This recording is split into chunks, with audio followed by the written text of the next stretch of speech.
Good morning, and I welcome you to Sports In A Jiffy this great Tuesday morning, and in the morning impact show coming to you from the studios of In A Radio 102.1 FM, and we are broadcasting from 32 Coco Road, Ilupeji, Lagos. And this packet comes to your listening pleasure weekdays 10 a.m. to 10 minutes on the flip side of 10. And don't forget you can keep track of this update and more by following us on our social media handles at Impact 1021 FM on Instagram and Twitter. And you can watch us live on YouTube at Impact 102.1 FM. Ayode Jajibe is my name. It's good to have you on the other side, and I say happy new month, guys. And on the breakfast menu today, I have developing stories from football, athletics, and transfer beat, as we have them on the major dailies, talking about the Nigerian scene as well. And yes, Napoli has received the €140 million bid for Super Eagles striker Victor Osimhen, and that's coming from Al Hilal. Yes, they are willing to pay him approximately €1 million per week.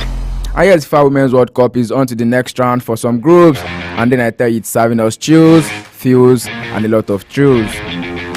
We'll tiptoe into the details where Nigeria made it to the round of 16 of the Women's World Cup last night, and for the third time after playing a draw against Ireland.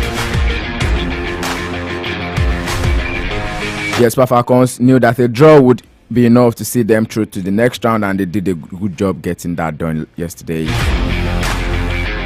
2 draws and a win for the Super Falcons in the group that has Australia as the co-host, Canada as the Olympic champion, and newcomers Ireland was enough to help them qualify from the group stage. And yes, Nigeria set another record in the ongoing World Cup by being the first African team to keep 2 clean sheets in the tournament, and the Super Falcons secured 2 draws in Group B against Canada and Ireland.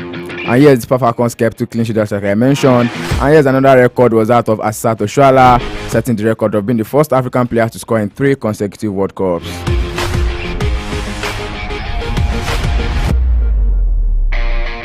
Oh well, without further ado, let's start scooping. Oh yeah, we're scooping already. So talking female right now, Nigeria senior women national basketball team, the Tigers, will today know their quarterfinals opponent at the ongoing Rwanda 2023 FIBA Women's Afro-Basket Championship after today's qualification match between Mozambique and Cote d'Ivoire. The Tigers secured their qualification to the last 8 of the championship with a comfortable 365 points victory over Egypt on Sunday at the BK Arena in Kigali, the Rwandan capital. The Tigers' Ami Okonkwo had a fine performance with 29 points, 13 rebounds, 4 assists, and 3 steals. She also produced a perfect record for the free throw line, scoring 11 out of 11. And the Nigerian won the first 2 quarters 18-10, 24-13 against Egypt, but lost the third quarter 14-19. And coach Rena Wakama led team, however, close the encounter with 86-63, 83-65 victory in the last quarter. Meanwhile, host Rwanda, Cameroon, and Mali are the other teams that are through to the quarterfinals. The Tigers are top of Group D in the championship, in which Senegal, Congo, and Guinea are yet to record a win. Here from that, let's talk athletics this morning. Yes, the Nigerian athletics for the 2023 World Athletic Championship bid for Budapest, Hungary may be camped in Italy for 1 week before the championship, and the Nigerians male 400-meter relay team qualified for the event in Asaba during the Warri Grand Prix last week to forward the number of relay events the country will participate in at the World Championship. Don't forget that United States-based sprinter Gautam Brume has told reporters that the Athletic Federation of Nigeria has decided that they will converge in Italy for 7 days to enable them practice more on their batting exchange before the World Championship. And then the AFN is expected to unveil the list of Team Nigeria's athletes for the World Championship before August 5, according to AFN President Tonobok Okowa, who also noted that the list would have been made known earlier, but for the late qualification of the nation's 4x100 relay team.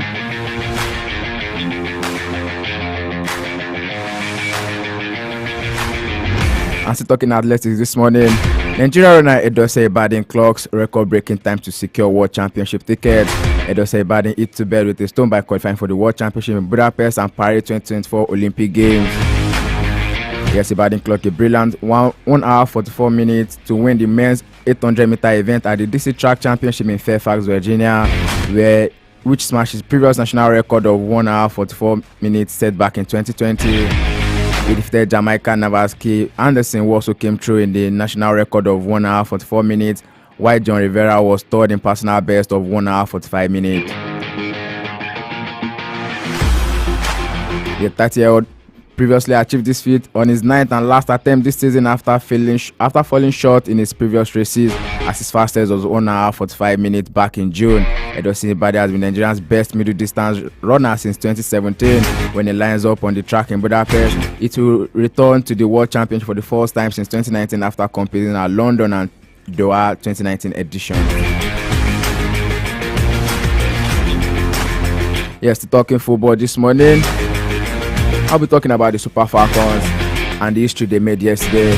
But before that, let's take this quick breaker, and when we return, Sport in a Jiffy continues. Don't go nowhere. With all the best in sports entertainment, tune in to Sports Up on High Impact 102.1 FM.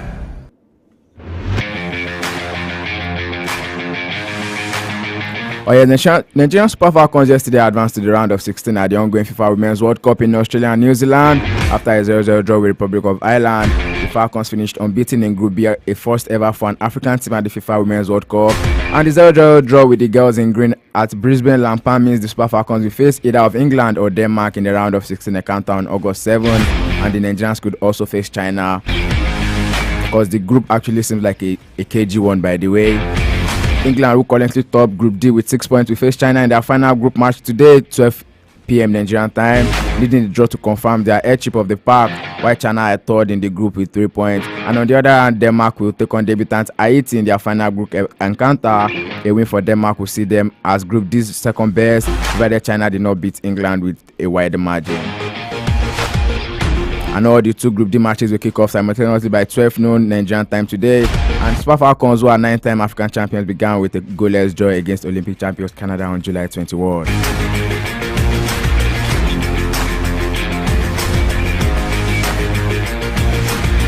Talking Super Falcons, still talking the FIFA Women's World Cup. Every member of the Super Falcons team will earn a whopping sum of $60,000, which is about 46 million naira, for qualifying for the second round of the ongoing Women's World Cup.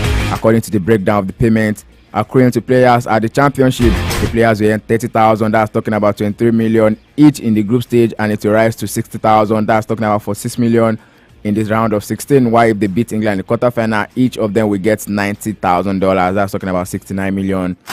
And then playing in the semi-final will fetch them a whooping sum of $165,000. And if they finish at third best team, each player will earn $180,000. And then coming second at the hostilities will fetch them almost double of that amount, talking about $195,000. While winning the championship will get them $270,000, and that's more like 209 million. And 7 teams have qualified for the round of 16, and 8 teams have been mathematically eliminated as of yesterday. While today we've seen USA play 0-0 against Portugal, and Netherlands whooped Vietnam 7-0. So with that group now, Group E, we've seen Netherlands and USA making qualification.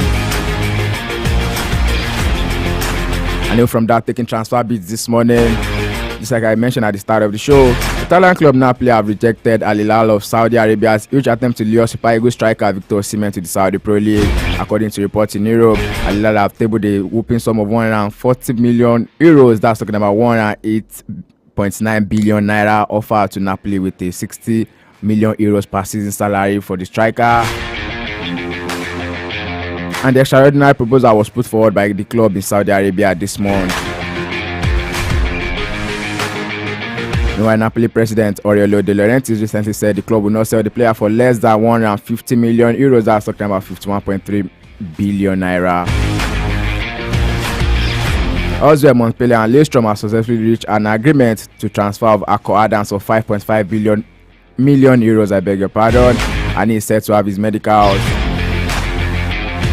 Meanwhile, highly rated Chelsea defender Lewy Cole is reportedly set to sign a new 6-year contract to keep him at Stamford Bridge until 2029. Don't forget that Cole will spend the 2022-2023 season on loan at Brighton and Hove Albion, where he impressed massively. And the Seagulls have been keen to take him from Chelsea this summer, seeing 2 bets immediately turned down. Meanwhile, the 20-year-old's current deal has 2 years left to run with the option for further season. Also, Barcelona defender Julian Araujo is set to join La Liga's side Las Palmas on a season-long loan, according to sources close to the negotiations. The Mexico international will fly to Canary Island this week to complete the move, which will not include an option to make the deal permanent. Araujo 21 joined Barca from LA Galaxy last season but has been unable to make his complete debut for the club because his signing was completed outside of the transfer window.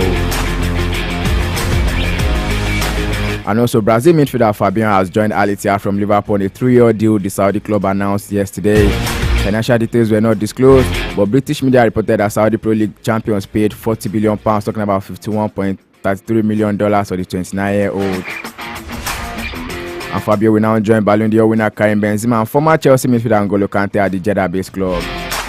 And also, Liverpool have appointed Virgil van Dijk as the club's new skipper, with fellow defender Trent Alexander-Arnold taking on vice-captain role, the Premier League club announced yesterday. Van Dijk also captains the Netherlands national team. We replaced Jordan Anderson after the England midfielder joined Saudi Pro League club Al Ettifaq last week, ending a 12-year stay at Anfield. And also, Manchester United signed a £900 million deal, talking about $1.1 billion deal with Adidas on Monday to renew their partnership with the kit supplier for 10 more years. And the German sportswear giant became the club official key sponsor in 2015-2016 season, reuniting after 23 years and taking over from Nike after signing a £750 million deal, which was a record at the time.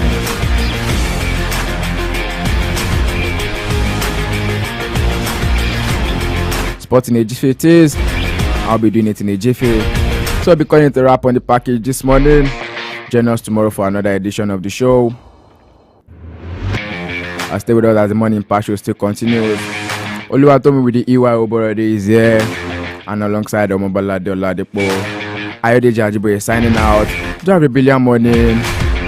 May this month be filled with productivity and sunshine. Make it a month to remember. Good morning. I guess I'll be leaving you with Benson, formerly known as Bujo. That is one pray. Let's pray into the new month of August. Welcome to Light.